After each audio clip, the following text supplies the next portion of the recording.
Breaking news. Gorantla Madhav వ్యవహారంలో 12 మంది police సిబ్బందిపై వేటు పడింది. మాజీ ఎంపీకి ఎస్కార్ట్ గా ఉన్న పోలీసులు సస్పెండ్ అయ్యారు. గుంటూరు ఎస్పీ డీఎస్పీతో పాటు అరండలపేట పట్టాభిపురం నగరపాలెం పిఎస్ల పరిధిలోని సిఐ 2 ఎస్ఐలు 2 ఏఎస్ఐలు 6 కానిస్టేబుళ్లపై చర్యలు తీసుకుంది. పోలీసులు అదుపులో ఉన్న చేబ్రోలు కిరణ్ పై దాడికి యత్నించిన కఠిన చర్యలు తీసుకోకుండా విధుల్లో నిర్లక్ష్యంగా వ్యవహరించారని ఉన్నతాధికారులను నిర్ధారించి చర్యలు తీసుకున్నారు.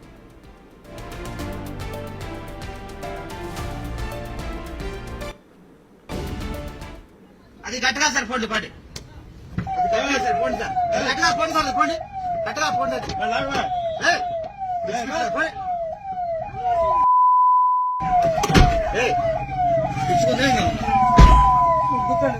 గట్టిగా సార్ గట్టిగా సార్ అది గట్టిగా ప్లీజ్ అది గట్టిగా సార్ పోండి అది గట్టిగా సార్ పోండి అది గట్టిగా సార్ పోండి. గోరెంట్ల మాధవ్ వ్యవహారంలో 12 మంది పోలీసు సిబ్బందిపై వేటు పడింది. మాజీ ఎంపీకి ఎస్కార్ట్ గా ఉన్న ఎస్పీ అలాగే డీఎస్పీతో పాటు అరండలపేట పట్టాభిపురం నగరపాలెం పిఎస్ల పరిధిలో ఉన్న సిఐ 2 ఎస్ఐలు 2 ఏఎస్ఐలు 6 కానిస్టేబుళ్లపై మొత్తంగా 12 మందిపై చర్యలు తీసుకున్నారు ఉన్నతాధికారులు. పోలీసులు అదుపులో ఉన్న చేబ్రోలు కిరణ్ పై దాడికి యత్నించిన కఠిన చర్యలు తీసుకోకుండా విధుల్లో నిర్లక్ష్యంగా వ్యవహరించారని ఉన్నతాధికారులు నిర్ధారించి చర్యలు తీసుకున్నారు. అటు ఫోన్ లో మాట్లాడడం కూడా గమనించిన ఉన్నతాధికారులు ఫోన్ ఎవరు ఇచ్చారు అన్న దిశలో కూడా వారిపై చర్యలు తీసుకున్న పరిస్థితి కనిపించింది.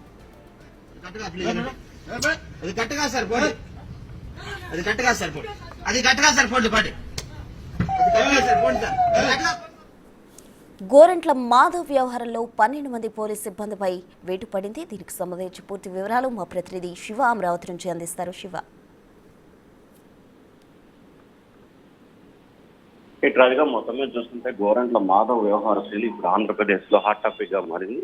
ముఖ్యంగా చూసుకుంటే గోరెంట్ల మాధవ్ మంగళగిరి పోలీస్ స్టేషన్ నుంచి గుంటూరు ఎస్పీ కార్యాలయానికి నగరంపాలయానికి తీసుకొచ్చే సమయానికి సంబంధించి కూడా పూర్తి స్థాయిలో ఇన్ఫర్మేషన్ అంటే ఎక్కడి నుంచి వస్తున్నాడు, ఎలా వస్తున్నాడు, ఏ వాహనంలో వస్తున్నాడు అనే దానికి సంబంధించి పూర్తి సమాచారాన్ని పోలీసు ఉన్నతాధికారులే చేరవేసినట్టు కూడా గుర్తించిన పరిస్థితి కనిపిస్తా ఉంది.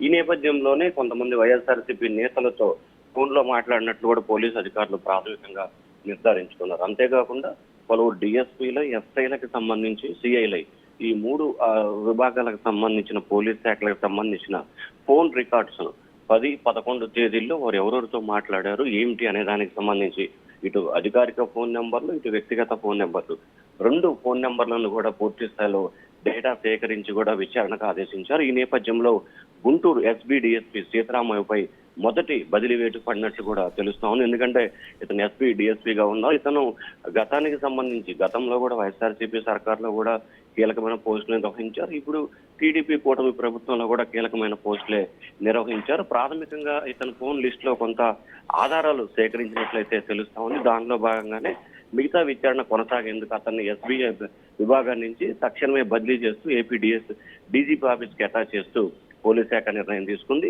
ఇక మిగిలిన అరండాలపేట నగరంపాలయానికి సంబంధించిన పోలీసు పట్టాపురం ఈ 3 పోలీస్ స్టేషన్ల పరిధిలో ఒక ఎస్ఐ అలాగే 2 కానిస్టేబుల్ ఒక సిఐతో పాటు 6 ఏఎస్ఐలు అంటే 6 అదనపు కానిస్టేబుల్ ఇట్లా మొత్తం 11 మందికి సంబంధించి కూడా సస్పెన్షన్ వేటు వేసే అవకాశాలు అయితే కనిపిస్తున్నాయి. అయితే ఇప్పటికే సస్పెన్షన్ చేసినట్లు కూడా తెలుస్తా ఉంది. కానీ ఇంకా పోలీస్ శాఖ నుంచి అధికారికంగా కూడా ప్రకటన అయితే రాలేదు. అంటే దానికి సంబంధించిన మెమో కాపీస్ ఇంకా విడుదల చేయనట్లు కూడా తెలుస్తా ఉంది. కానీ ప్రాథమికంగా దాదాపుగా ఒక డిఎస్పీకి సంబంధించి బదిలీ వేటు సిఐ ఎస్ఐ ఏఎస్ఐలు కానిస్టేబుల్కి సంబంధించి 11 మంది మొత్తం 12 మందిపై కూడా పోలీసులు వేటు వేసినట్టు తెలుస్తా ఉంది. దీంట్లో ఒక డిఎస్పీని బదిలీ చేశారు. 11 మందిలో కొంతమందిపై సస్పెన్షన్ వేటు మరి కొంతమందిపై క్రమశిక్షణా చర్యలు మరికొంతమందికి మెమో ఇచ్చే అవకాశాలు స్పష్టంగా కనిపిస్తా ఉన్నాయి. Radhika, right Shiva, thank you.